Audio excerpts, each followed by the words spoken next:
Hello everyone and welcome. In this video we're checking out variant 1 of May-June 2025. Before starting, make sure to check out the free notes I have available for you in the comment section down below. Now let's go ahead and start with question number 1. Which statements about light microscopes are correct? To calculate the magnification of a light microscope, the eyepiece lens and the objective lens magnification are added together. Actually, to calculate the magnification, you multiply the eyepiece lens magnification with the objective lens magnification, and you find what's called the magnifying power. 2. So 1 is wrong. Okay. 2. The resolution of a light microscope is limited by the wavelength of light. That is actually true. The resolution is equal to half the wavelength. So as you increase the wavelength of light, you're actually decreasing the resolution, meaning resolution is dependent on the wavelength of the light that you use, which makes the statement correct. 3. The divisions on the scale on a stage micrometer are closer together than the divisions on the scale on the eyepiece graticle. Actually, that's not true. The stage micrometer is the one that's basically so distributed like this, and then the eyepiece graticle is the smaller one with all the divisions that are actually given to you. Now, this is also wrong. This means that 2 is the correct answer. A student measured the width of a mitochondrion and an electron micrograph of an animal cell with a magnification of times 9600 and a width given to you as 6 millimeters. What's the actual width of the mitochondrion? To find the width of the mitochondrion, we're going to need to use the, MIA triangle, magnification, image length, actual length. Now he's looking for the actual length, so the actual length is equal to image length over magnification, and image length in this situation is 6, but it's given in millimeters, meaning the actual length that I will find is going to be in millimeters, and I'll have to convert it to the unit that is given to me here, which is micrometers. So yeah, 6 divided by 9600, and this should give me 6.25 times 10 to the negative 4. Now I'm going to need to multiply this by 1000 because I need to convert from millimeters to micrometers. So yes, multiply this by 1000 and you get 0.625, which is B.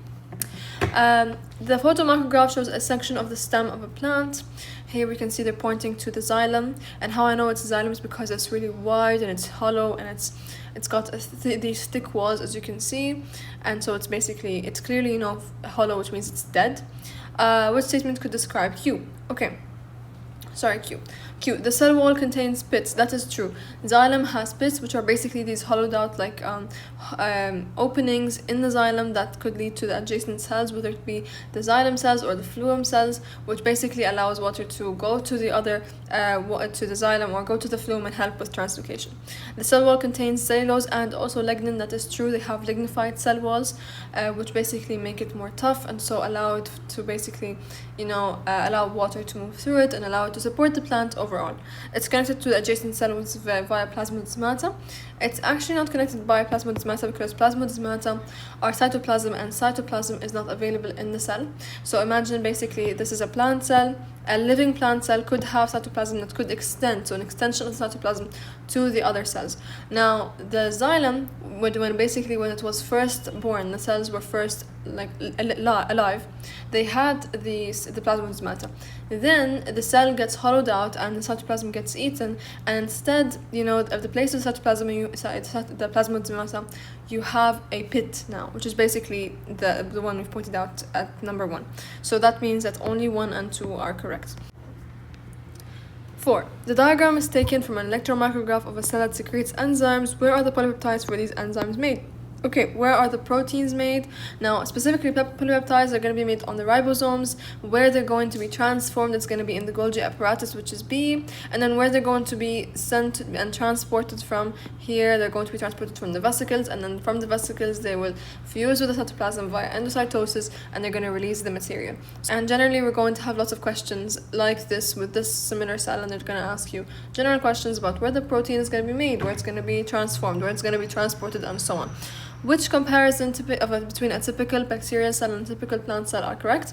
For a bacterial cell, they have cytoplasmic DNA. That is true. DNA is not found within a nuclear membrane. It's not found bound within a nucleus. It's found free in the cytoplasm, and that's why we call it cytoplasmic DNA. It's found in the cytoplasm in a region called the nucleoid region. As for the plant cell, it has nuclear DNA. It also has DNA in its mitochondria and its chloroplast, so it has to be membrane bound. or nuclear DNA. No smooth endoplasmic reticulum present. That is actually true for bacterial cells. They do not have smooth endoplasmic reticulum. They don't have any organelles that have any membranes. Okay, with a plant cell, they have a smooth endoplasmic reticulum. Peptidoglycan cell walls are found. That is true for bacterial cells. Cellulose cell walls are found. That is true for plant cells. ATS ribosomes, not true for bacterial cells because they only have 70S ribosomes, whereas plant cells and all eukaryotic cells have both 70S and ATS. Now, someone might confuse and think that 70S is only for bacterial cells, but that's not true. Plant cells have 70S ribosomes within their mitochondria and within their chloroplast, which means that they are within the plant cell. So it's basically because this one is wrong, this entire statement is wrong, which means 1, 2, and 3 are our options. Okay, we move on to 6. The diagram shows a virus, and here we can see it's surrounded by a capsid, and then it's surrounded by the phospholipid envelope. So which row correctly identifies the labeled biological molecules? Y, they're labeling to the capsid proteins. W, they're labeling to the DNA or the polynucleotide.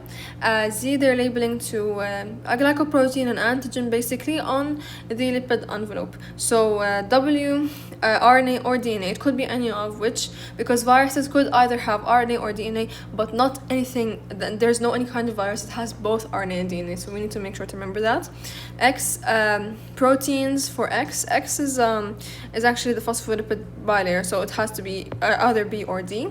For Y, again, it's protein, so D cancels out, so our answer is B. And lastly, for Z, yes, it could be protein because, again, it could be a glycoprotein. Now, this basically 7. The iodine test and Benedict's test were carried out on a sample of starch solution. Amylase was added to another sample of the starch solution and incubated for 10 minutes. The Benedict's test was carried out on this sample. Okay, so basically we had a starch solution, and then we got an enzyme which is called amylase that breaks down starch into maltose. And basically we understand that starch is a non-reducing sugar, meaning if you add Benedict's test to starch, there's no color in the beginning, it stays blue in the beginning. But then after amylase starts working, Benedict's test should start to show a different result. The Benedict's test was carried out on a sample. What were the results of the tests? Iodine test before adding the amylase should have been positive because iodine tests positive for starch. Benedict's test before adding the amylase should have been negative because Benedict's test only tests for reducing sugars. Starch, however, is not one of them. Benedict's test after amylase test should be, again, positive because now we have maltose, and maltose is a reducing sugar. Okay, this moves me on to 8. Which row about alpha glucose and beta glucose molecules is correct? Okay, so let's draw the structures of alpha glucose and beta glucose. First of all, I draw a hexose ring, and basically here you should have a O. So O, and then here we're going to have a CH2OH, and then what's it called, for alpha glucose it's going to be down and then up and then down, whereas for beta glucose it's going to be something like this, where it's actually up, down, up, down. So they're basically different on carbon number 1, as you can see. And so which carbon atom is the OH position different? We start counting here, basically after the oxygen we go clockwise, so it's 1 and then 2, 3, 4, 5, and this is carbon number 6. So the one that is different for both of them is going to be carbon number 1. Cellulose contains both molecules. Actually, no, cellulose contains only beta glucose molecules, and so that's A. Which molecules are monosaccharides? For monosaccharides, we have ribose, glucose, deoxyribose, sucrose. These 3 are monosaccharides. Sucrose is actually composed of 2 molecules of glucose, which means it's a disaccharide, not a monosaccharide, so it's 1, 2, and 3. Many animals use triglycerides for long-term energy storage. Which statement about are correct additional functions of triglycerides? Okay, triglycerides for long-term energy storage. They provide buoyancy in some marine animals. They're main components of cellular membranes that are used as thermal insulation. Okay, now as for what's the function of triglycerides in animal cells, Now, yes, they've already mentioned that they use them as energy storage. Which statements are correct? Additional functions. They provide buoyancy. This is actually true. They do provide buoyancy. The layer of fat in whales, for example, allows them to be buoyant, and so that is true. They are the main components of cellular membranes. Actually, no, the main components of cellular membranes are phospholipids, which are not triglycerides. There's a difference between the two in that triglycerides have 3 fatty acids, whereas phospholipids have only 2 fatty acids linked to a molecule of glycerol alongside a molecule of phosphate. And so that is wrong. Okay, they are used as thermal insulation. That is exactly true. Okay, the layer of fat helps keep someone warm, and so 1 and 3, which is C. The diagram shows 3 different bonds. Which bonds are found in proteins? Okay, the bonds found in proteins are a peptide bond, and it could also have hydrogen bonds, ionic bonds, disulfide bonds, and hydrophobic interactions, which are not going to be shown in this photo. Now, 2 definitely is found in a protein. Okay, 1, as you can see, is a hydrogen bond, which is also found in a protein, and 3 is a disulfide bond, which happens between 2 cysteine molecules, and so that is a one. All 3 of them are found in proteins. Okay, what describes the quaternary structure of a collagen molecule? A collagen molecule quaternary structure has polypeptides that form an alpha helix. Actually, collagen never has an alpha helix. Okay, it does not have an alpha helix. What it has is a general helix, a triple helix. It's not an alpha helix, it's a triple helix. Polypeptides that form a double helix, which are held together by hydrogen bonds. 4 polypeptides that are held together, actually they're not 4, they are 3 polypeptides, and they're not held together by actually like hydrogen bonds, they're held together by covalent bonds. And so 3 polypeptides that form a helix, a triple helix, which are held together by hydrogen and covalent bonds, exactly true. The diagram shows the structure of the enzyme amylase. Which level of protein structure results in the folding of amylase into its globular shape?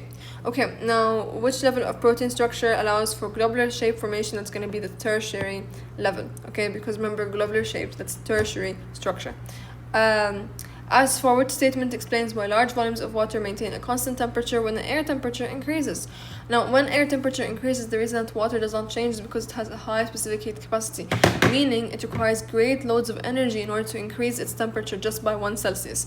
Okay, so the specific heat capacity of water is really, really high. Now, as for which statement about the mode of action of an enzyme are correct? Some enzymes have a region on their surface to which the substrate has a complementary shape. Some enzymes, okay, now what explains the mode of action? Enzymes have a region on the surface to which that is true. Some enzymes on their substrate can change shape slightly, as yes, that is also true. So there's different mechanisms for the mode of action. Some people think or like use the induced fit theory, which is basically when an enzyme and substrate change their shape to match each other, and there's a lock and key mechanism where the enzyme and the substrate act as a lock and key, where they're basically complementary to each other beforehand, and so they immediately bind to each other. Enzymes permanently change shape when they react with their substrate to form an enzyme-substrate complex. That's not true. They don't permanently change their shape. An enzyme is a catalyst, meaning it enters the reaction and leaves. It does not, change in any way. It's gonna enter the reaction to make it faster, and then it's gonna leave just the way it came. Okay, so it's 1 and 2 only. B. The graph shows the effect of increasing substrate concentration on the rate of reaction of 2 enzymes that catalyze the reaction with the same substrate. Enzymes P and Q. Here you can see the rate of reaction against substrate concentration, and you can see the difference between the two in that enzyme Q is not going to have a high Vmax, and also that enzyme 2 is going to have a lower, as you can see, Km. Okay, so let's, what's it called? Yes, a lower Km value.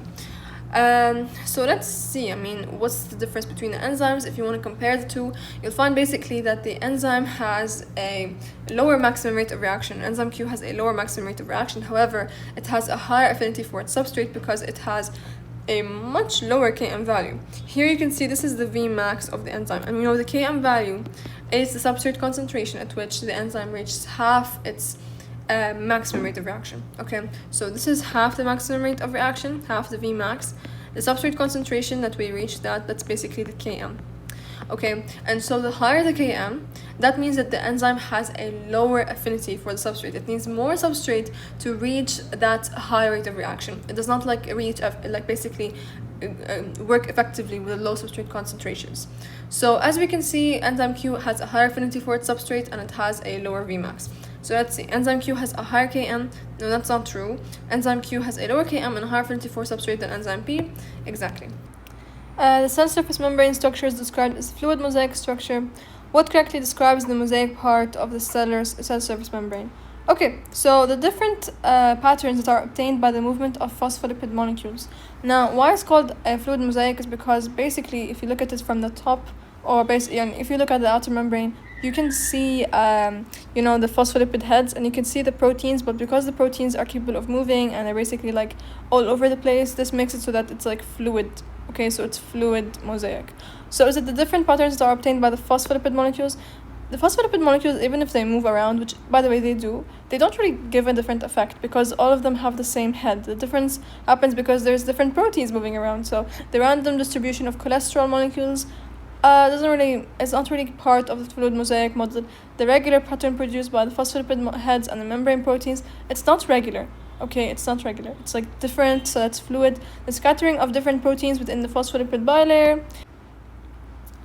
A student immersed a plant tissue of solution S for the 30 minutes. The student used a microscope to observe cells in plant tissue. During this time, the cytoplasm of the cells shrunk and no longer pushed up against the cell wall, so plasmolysis happened. In many cells, a space appeared between the cytoplasm and the cell wall. Now, which statements are correct for these observations? The water potential in solution S was more negative than the water potential in the cytoplasm of the cells at the start of the experiment.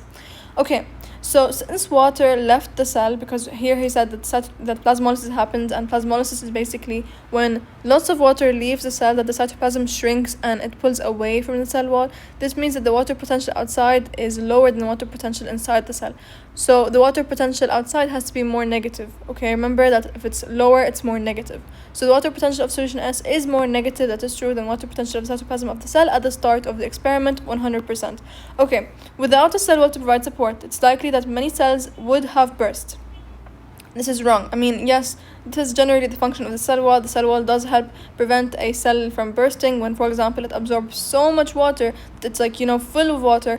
If it does not have a cell wall, it would burst, like the case of red blood cells where hemolysis would happen. Whereas for plant cells, they have a cell wall, and so it supports them and causes them to form these turgid structures. Whereas in this case, because it's losing water, the cell wall doesn't really provide any support, and actually the cytoplasm is pulling away from the cell wall, and the death happens because of that. So that's wrong. Okay, the clear space between the cell wall and the cytoplasm of many cells is filled with air. Actually, no, it's not filled with air. Look, you guys, we need to imagine here the cell wall is freely permeable, meaning water can cross it. So if you place a cell in a solution, water will fill up the cell wall. Now imagine the cytoplasm pulls away. So the cell membrane pulls away from the cell wall. The space between the cell membrane and the cell wall is going to be filled with water because water can cross the cell wall and fill up that space. So no, it's not filled with air. And so it's just 1. A sample of 500 cells dividing by mitosis was examined to identify the stage of mitosis for each of the cells. And the table shows the results. Stage of mitosis, whether it be late prophase, end of metaphase, between the start of anaphase and the end of telophase, and the percentage of cells in either stage. Which row is correct? Okay, let's see. So a stage of mitosis. This is a commonly repeated question actually. Now we have 500 cells divided by mitosis, and we're trying to identify the stage of mitosis for each cell, whether it be late prophase, end of metaphase, and then between anaphase and end of telophase. And then what's correct? The number of cells with chromosomes at the equator of the cell, the number of cells with the separated chromatids. Okay, now the ones with the separated chromatids are going to be anaphase and telophase. The ones with the chromosomes at the equator is going to be metaphase,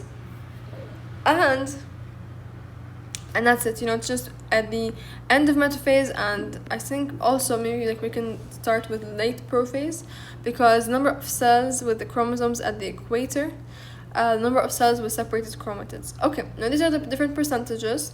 Let's start to calculate the different things and see what we're going to get. Okay, so I'm gonna multiply firstly 500 by 45%, okay, which is basically 45 over 100. So 45 divided by 100 times 500, and that's going to be 225 cells, which is basically if we only count in, the cells at the end of metaphase.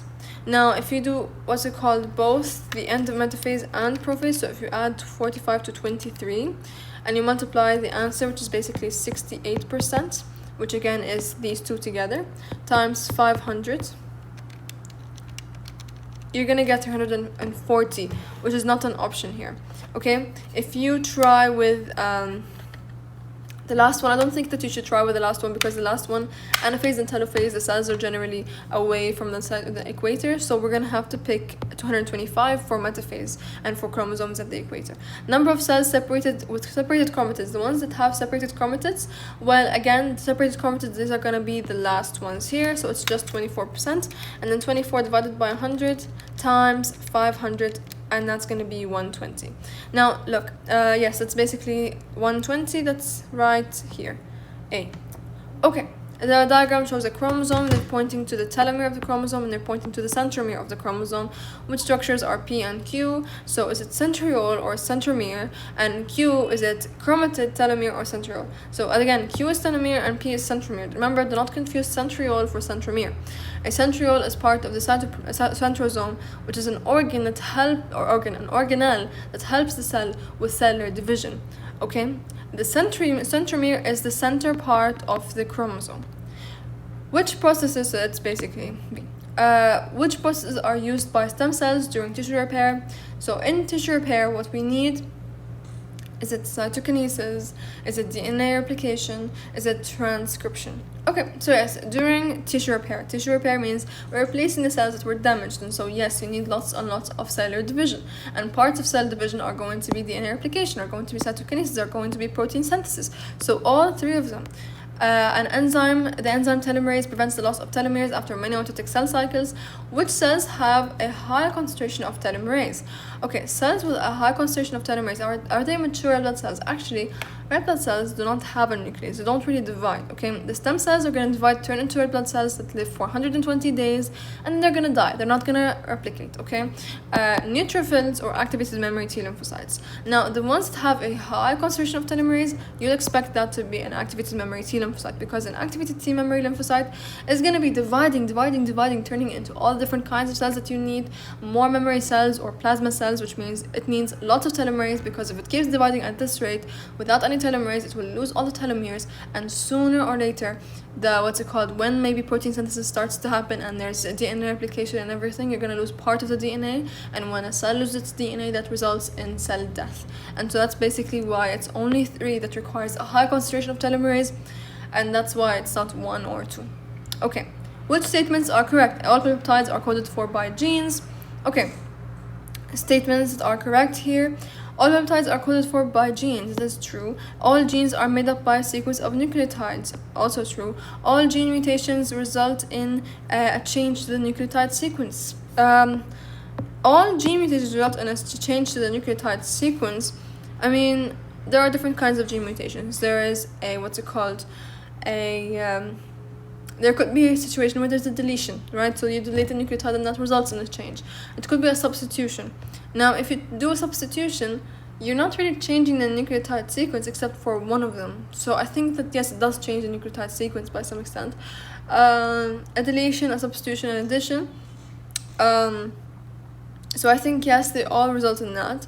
All gene mutations will result in an altered polypeptide. Actually, that's not true, okay, because sometimes the gene mutation will be in a part of the gene, it doesn't really matter, right? So it could be in the intron, that does not really code for polypeptide.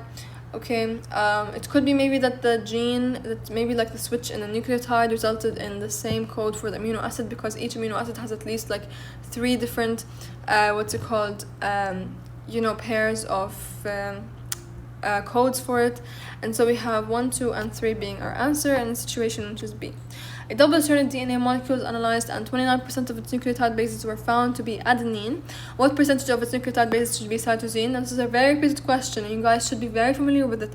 I'm going to show you how to solve it. Okay, so if you know that 29% is adenine, how do we find cytosine? Now, in DNA, we know that adenine is complementary to thymine. Sorry about this. Okay. To thymine, and cytosine is complementary to guanine. So the amount of cytosine that you have, you're supposed to find an identical amount of it on the other strand of guanine. But the amount of adenine that you have, you're supposed to have the exact amount of it on thymine, and the opposite is true. So if you have 29% of all the molecules are adenine, then there's another 29% that's going to be thymine. So there's 29% here, 29% here. Now, if you subtract 100 from 29 plus 29, you're gonna get the other half. You're gonna get cytosine and guanine. So 100 minus 29 plus 29, you're gonna get 42%. The other 42% is gonna be cytosine and guanine. Now, because they are equally available, if you divide by 2, you're going to be able to get the percentage of cytosine. So it's going to be 21% for cytosine, 21% for guanine, which is A. In some cells, non-coding sequences of RNA are moved after transcription, which row correctly states the name of the non-coding sequences of RNA and the type of cell in which the non-coding sequences are removed. Okay, the name of the non-coding sequences are called introns always. Exons are the coding sequences, and where this removal happens actually is only in eukaryotic cells. There is no RNA splicing, or basically the removal of introns, in prokaryotic cells. Okay, it's only eukaryotic cells. Prokaryotes are a little weird when it comes to protein synthesis. They don't really do any of the extra stuff that the eukaryotic cell does. The eukaryotic cell is going to have lots of steps in protein synthesis, and they're all going to happen at different places of the cell, whereas in the prokaryotic cell, the translation happens, and immediately within the same place, mRNA, while it's being formed, while what's called transcription is happening, translation will start. So before even the mRNA is completely finished.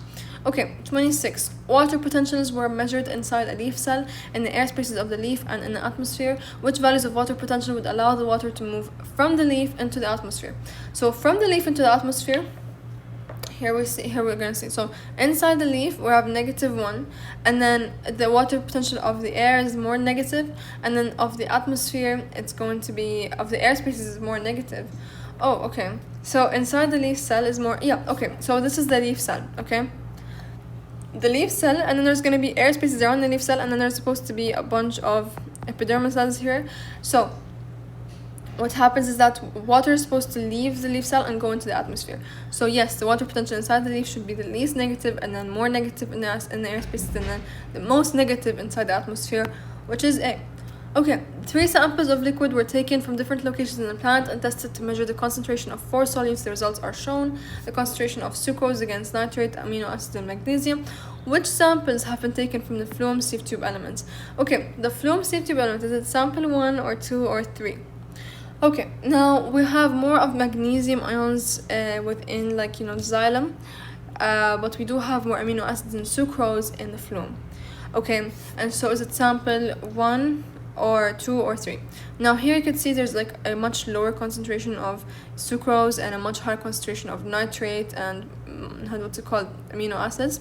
Here you have a higher concentration of sucrose, a higher concentration of amino acids, and a much lower concentration of both nitrate and magnesium. So I think yes, 1 and 3 are taken from the phloem, because sucrose and amino acids, that's going to be carried by the phloem, whereas ions generally are carried by the xylem, and that's why it's 1 and 3 only. A heated band was wrapped around the stem of a plant at a height of 1 meter above the ground and left for 10 minutes. How will heating of a small section of the stem to 60 Celsius affect the transport of the phloem, sap, and xylem sap between the roots and the leaves? Okay, heating to 60 Celsius is going to denature some cells, and so basically, should that affect the xylem? No, it's not going to affect the xylem, because the xylem does not have anything inside. It does not have any enzymes, does not have anything. It's like a protein transporter inside it that is required for the process. Translocation, however, is going to be definitely affected, because translocation requires on protein pumps. It depends on active transport, depends on facilitated diffusion. Things that facilitated diffusion does not require energy, active transport does, and so that obviously is going to affect the phloem. However, it's not going to affect the xylem, which is why it's supposed to be C. Okay, the diagram shows the structure of an amphibian heart and the movement of blood through it. Here you can see the, from the body and then to the lungs. As you can see, actually it's open. There's no septum as compared to the human heart. It just, both are going to go to the lung and come back from the lung. Okay, what statements are different between amphibian heart and human heart are correct? The hearts have a different number of ventricles. The human heart has how many ventricles it's gonna have? 2 atrioventricular ventricles. I don't know why I can't say them. Okay, and then atrioventricular valves. Oh, sorry, we're talking about ventricles, not atrioventricular valves. Yes, true. Okay, in the animal heart we have two ventricles. In the amphibian heart, you can see there's just one big ventricle. So that is true. The amphibians have a different number of atrioventricular valves. Now, yes, they also do, because again, in the human heart we had two atrioventricular valves. No, actually, we still have two atrioventricular valves. These are the atria, and this is the ventricle. We have two of these, and we also have two in the human body. So that is actually wrong. A septum is absent in the amphibian heart, and septum is present in the human heart, of course. 1 and 3. C. A mutation in one of the genes that codes for hemoglobin changes the affinity of hemoglobin for oxygen. You can see this mutation lowers the partial pressure of oxygen at which hemoglobin is 50% saturated with the oxygen, which row shows the effect of mutation of the affinity of hemoglobin for oxygen and the change in the position of oxygen dissociation curve for hemoglobin. Now he's saying here that there is a change in affinity, which means this mutation lowers the partial pressure of oxygen at which the hemoglobin is 50% saturated, meaning that it requires less oxygen to be 50% saturated with it, which means that actually it has a higher affinity to oxygen. Okay, and so the graph is going to shift to the right because there's a greater affinity. The graph which I'm sorry, to the left. This is left. Okay, so yes, the graph should shift to the left because there's a higher affinity to oxygen. So there should be a higher affinity to oxygen, and there should be a shift to the left. And again, to explain this, it requires a lower oxygen concentration to reach 50% saturation. So that means that I require less oxygen to be filled with, like, the 50% amount, the regular amount that I should have for this percentage of oxygen. And so this means that it is more attracted to oxygen, it has a higher affinity for oxygen, and the graphs shift to the left when affinity increases. Okay, which processes are responsible for the Bohr shift? Carbon dioxide reacts with hemoglobin to form carbaminohemoglobin. Okay, that's not really the point of, like, the Bohr shift. What happens is that carbon dioxide is going to form it's going to react with water, and then it's going to form citric acid, and then it's going to dissociate, and then the carbonate ions are going to be forming carbaminohemoglobin. Carbon dioxide reacts with water to form carbonic acid. Carbon dioxide, I said citric acid, it's carbonic acid. Hemoglobinic acid is formed from dissociation of carbonic acid. Exactly. Hemoglobinic acid is the one to form that carbaminohemoglobin. Carbaminohemoglobin forms only on the side. 15% of carbon is going to be transported this way. Generally, it's 2 and 3. C. A student viewed a drop of the human blood with a microscope and described a cell as having very large diameter and a U-shaped nucleus that occupies half the volume of the cell. Which type of cell are we looking at? So we're looking at a very large cell with a U-shaped nucleus. It has to be a monocyte. Okay, because it's not listed in your book, I'm just going to briefly list everything that you need to know about the structure, because they like to ask about this in MCQ. Neutrophils have a lobular nucleus. As you can see, it's really easy to identify. They have a lobular nucleus and a bunch of granules. Now, as for a monocyte, the monocyte is the one with the U-shaped nucleus. It is really easy to identify, and it is what transforms into a macrophage later on. So a monocyte turns into a macrophage when it basically leaves the blood and goes into tissue. Okay, so you'll find that macrophage is what surrounds the tissue, whether it be what's inside your intestines, what's inside your lungs, what's inside your organs. It's going to be the macrophage. What's inside your blood is going to be the monocyte. Okay, so monocyte develops into a macrophage. Now here you can see the difference in shape. This is a more of like a U-shaped nucleus. There are more clear photos, I suppose I'll get them for you guys. Here, however, you see like it's more of a bean-shaped nucleus, and it's really foamy. You could see like there's like foam, and it's basically like irregular in shape as well. It's foamy because it has lots of vesicles that are going to be filled with enzymes, because it acts phagocytosis, and that's basically for the macrophage. A B lymphocyte has a nucleus that fills up the cell, basically. So if they ask you a spherical nucleus that fills up the cell, you'll have to say B lymphocyte. If they ask you plasma cell, that is basically what the B lymphocyte divides to make. It's going to be much smaller in size, and it's going to have a nucleus that is much, again, smaller, and it's sort of to the side. It also has a well-developed Golgi apparatus, which is basically the white part that you can't see here because it wasn't stained properly. So it has a developed Golgi apparatus because it allows to make lots of antibodies. Okay, remember that. Remember how antibodies are proteins, and Golgi apparatus is useful for post-translation modification. Okay, and remember it's really small, and the nucleus is spherical and to the side. That's all you need to know. I don't think you need to go past this. Okay, so if you'd like to take a screenshot here, remember neutrophil, lobular nucleus, monocyte, U-shaped nucleus, macrophage with a bean-shaped nucleus and a foamy cytoplasm, and a B lymphocyte with a spherical nucleus that fills up the entire cell, and a plasma cell that is going to be much smaller with a spherical nucleus to the side and a Golgi and apparatus. 33. How many times must an oxygen molecule pass through a cell surface to get from the air into the alveolus and to the hemoglobin to the red blood cell? Okay, how many times does an oxygen molecule pass the surface? Assume there is no pores between the cells and the oxygen must pass through. Okay, this is a red blood cell, and oxygen should go from to get from the alveolus to the hemoglobin. Okay, so we're going from the alveolus. So let's like draw some alveoli here, and basically, let's imagine this. Okay, so the red blood cell is circulating in the capillaries that surround the alveoli.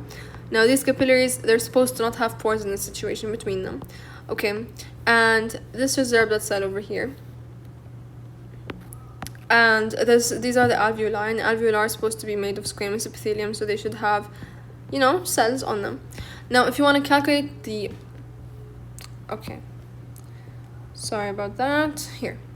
If you want to calculate the number of membranes, again, so let's repeat this, sorry about that. I'm just going to draw one big alveolus this time. Okay, and basically we're going to have the capillary and then the red blood cell. Now, the red blood cell is going to have a membrane that you're going to have to pass through. Okay, and then you're gonna have to pass through, so this is one. You're gonna, basically if we go from the opposite way like this, so yes, you have the first membrane here because this is a squamous epithelial cell, so you have the membrane of this side and the membrane of this side. So that's 2 here, and then you're gonna have to cross these 2 membranes as well, that's another 2, and then you're gonna have to cross 1, so overall it's 5. Asthma can affect children and adults. The air passage which becomes narrower, severely restricting the flow of air in the lungs. Salbutamol is a drug. It widens the passage to relieve the symptoms of asthma. So to relieve symptoms of asthma, it widens the passage of the air into the lungs. Okay, how does salbutamol relieve the symptoms of asthma? It decreases mucus secretions into terminal bronchioles, decreases the surface area of alveoli, causes the elastic recoil, or it relaxes the smooth muscles. Exactly, of course, it relaxes the smooth muscles, meaning that it's going to widen the passage because the constriction happens by muscles. When asthma happens, it's an allergic reaction. Now, yes, there is mucus blocking the path, but what is happening is that the muscles are constricting. So what you're going to give them is a drug that's going to help the muscles relax. And when the muscles relax, it allows the air to pass easily. And that's for the drug here.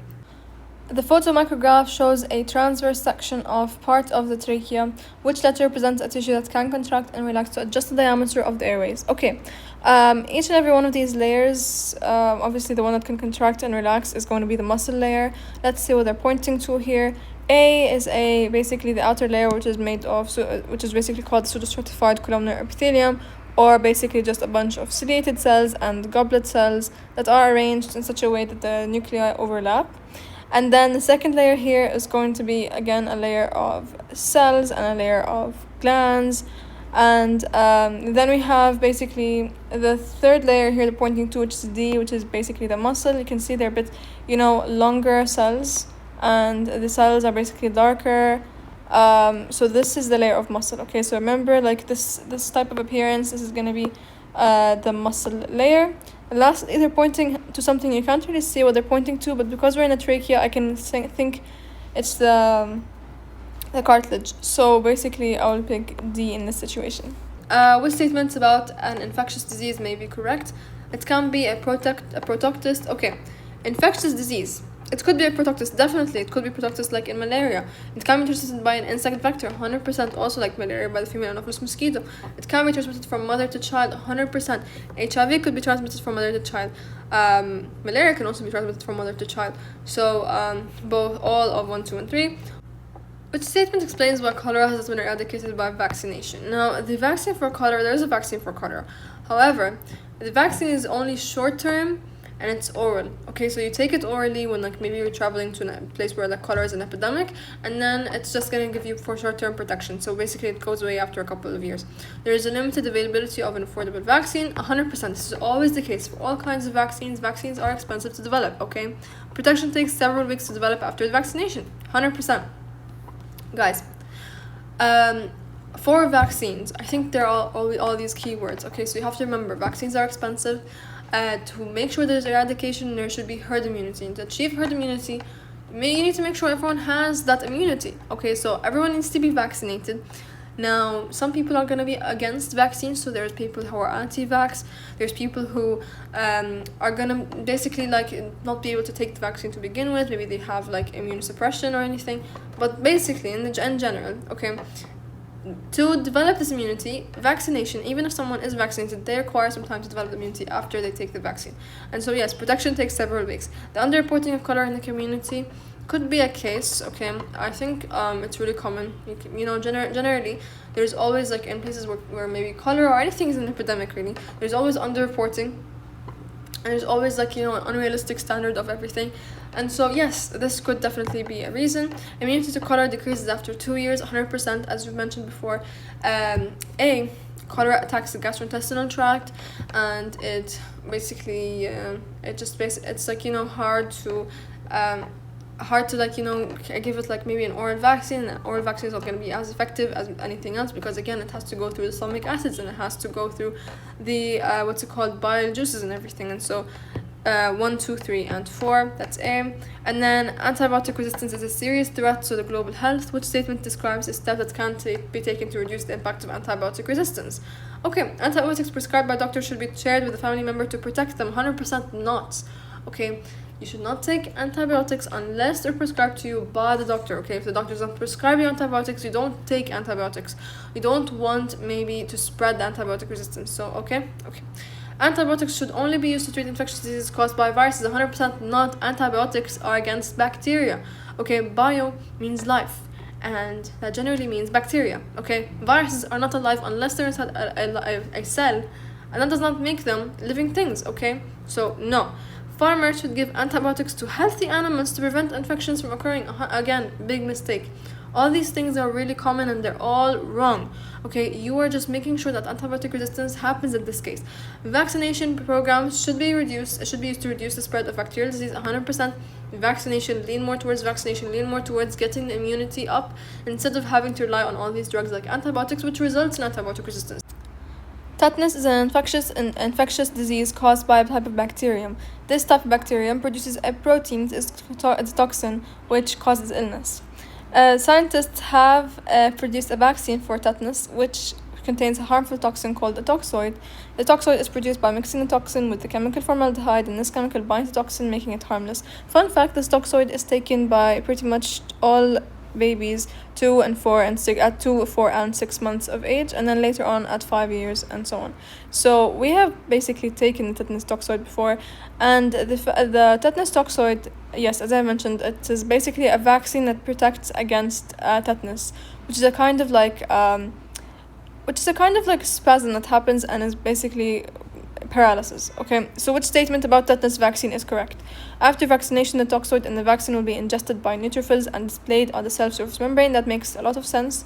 Again, the tetanus toxoid is a vaccine, and basically what happens is after vaccination, you're basically taking in like a pathogen that is attenuated, meaning it is just not as infectious, and it's going to be seen by the cells, noticed by the immune system, attacked by the immune system, by all the general steps that we know. So basically antigen presentation, and then the replication, all the different steps that you should know. So yes, 100%. Let's see the other options too. The tetanus vaccine contains the toxoid, does not contain antigens, because it does not contain any cells of the pathogen. That is wrong. Okay, this is not an antitoxin. I mean, I know that they've mentioned here something about how it mixes with the chemical formaldehyde. Yes, of course, the tetanus toxoid is going to be mixing a chemical that is going to mix with the toxin, and so it makes the toxin less harmful, because the tetanus toxin is incredibly harmful and it causes the spasm that I was just talking about. Okay, so we need within the tetanus toxoid there to be an antitoxin. However, it can't just be that we give the vaccine that is an antitoxin. It's not a vaccine. If so, it has to have the pathogen. It has to have a weakened pathogen. Okay, the toxoid protein in the vaccine stimulates the production of antibodies, which remain in the blood to provide long-term immunity. The toxoid protein in the vaccine does not antibodies and long-term immunity, they don't go hand in hand. Remember, short-term immunity, antibodies. Okay, and when I talk about cellular immunity, I'm talking about long-term immunity. I'm talking about memory cells, that kind of thing. When formaldehyde binds to the toxin, it causes the toxin to completely change in shape. I don't necessarily think so. It just deactivates it. However, it does not cause it to change the shape because otherwise the antigen presentation would just be wasteful. Okay, and yeah, either way, like we don't really know how it works. We don't really know if it's gonna make it completely change in shape. I mean, yes, it does cause it to like become harmless, maybe just by binding to it and blocking its active site. However, not necessarily by changing its shape. What's an effect of the immune system of a reduced number of T helper cells? Okay, a reduced number of T helper cells, a decrease in the destruction of infected body cells by T helper cells, a decrease in the activation of B lymphocytes, an increase in the activation or an increase in the production. 100% a decrease of activation. Okay. T helper cells generally do not do all the destruction. I think destruction is the job of the T killer cells. T helper cells are there for activation, so definitely a decrease in activation. This is it for this paper. I hope this video was helpful for you. If it was, make sure to like, share, and subscribe. And I hope I'm gonna see you guys in my next one.